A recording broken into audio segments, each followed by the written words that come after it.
What's up, everybody? Welcome back to another edition of Stories with Mr. Ahamad.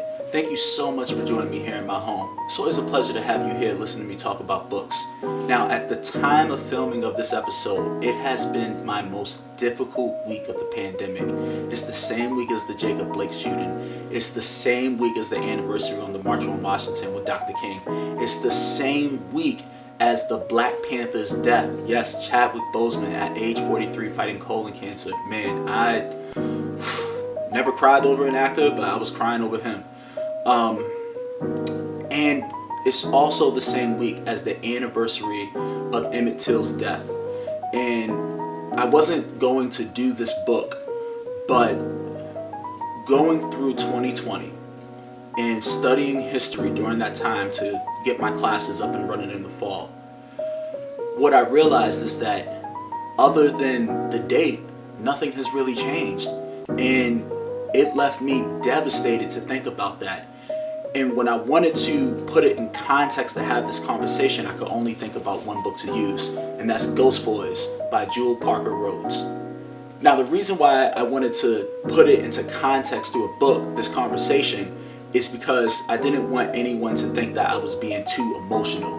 And it's really tough as a black man in this world right now, because it almost feels like if you allow yourself to be angry, if you allow yourself to be sad, that you won't be able to mend yourself after that. And it's just one thing after the other. So when I think about this book, when I think about the conversation that I wanted and needed to have, I couldn't help but think about Ghost Boys by Rhodes because of how well she details the fact that things haven't changed at a middle grade level.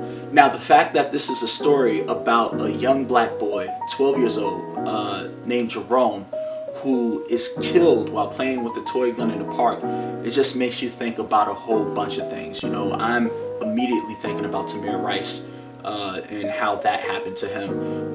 But also, what happens in this book is that Jerome, you know, he dies really early and he becomes a ghost. And when he becomes a ghost, he meets the ghost of Emmett Till. And while that may be a bit of a spoiler, what's more important, or the reason why you would read this, is to see the conversations and to get into the thinking, between Emmett Till and Jerome. And, both of them were so young. And it's unfortunate that this fiction isn't too far off from the world that we're actually living in. Young black boys are dying. Young black girls are dying. It's happening, and it's happening at the hands of the police. It's happening at the hands of vigilantes. In many cases, it's also happening at the hands of other black people too.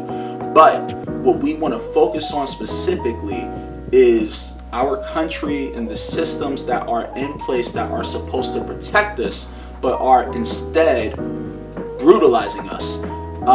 And that's hard. And for this to be a middle grade book, for this to be written so that it's accessible to children who are under the age of 14, I guess the thing that I have to ask is, how did we get there? Why has this been such a recurring thing in history that we even need something like this? White parents do not have to talk to their white children about how to deal with police officers. White adults do not have to worry about dying at a traffic stop.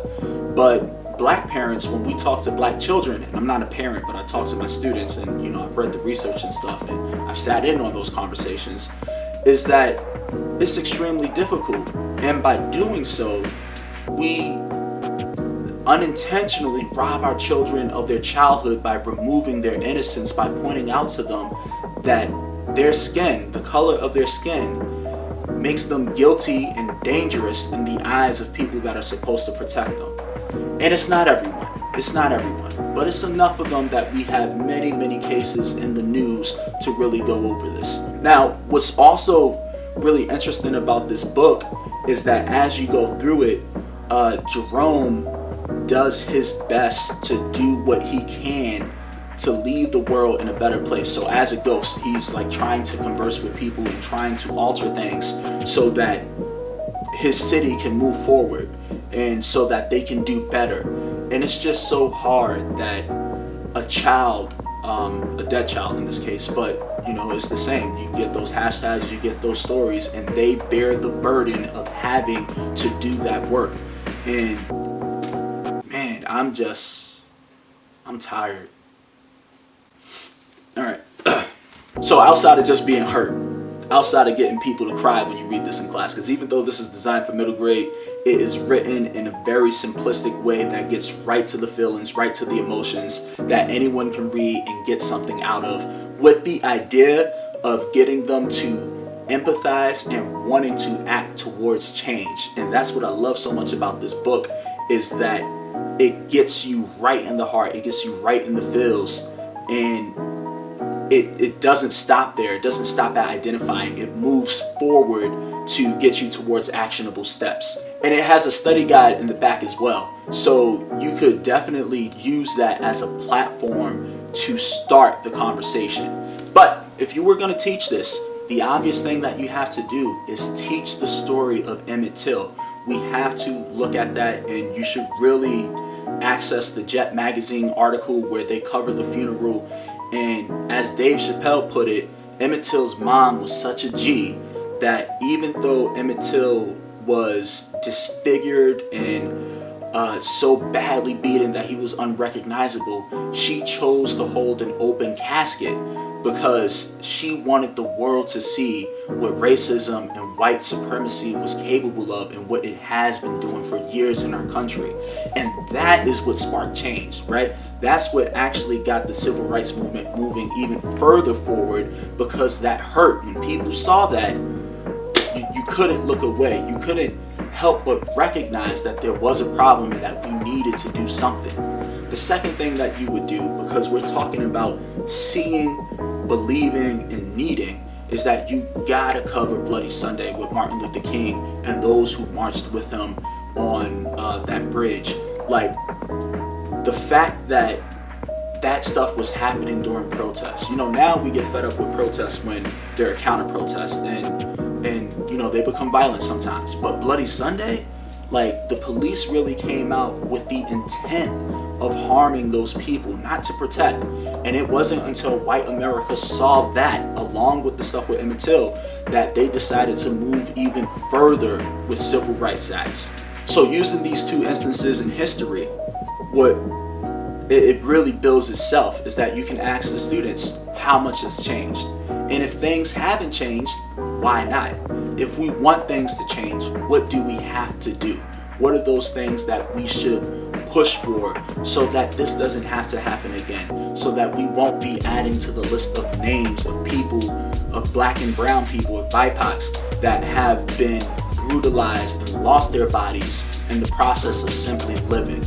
Put that in front of the students. Let them talk about it. Have them engage in academic discourse. Have them hold rallies. Have them write essays.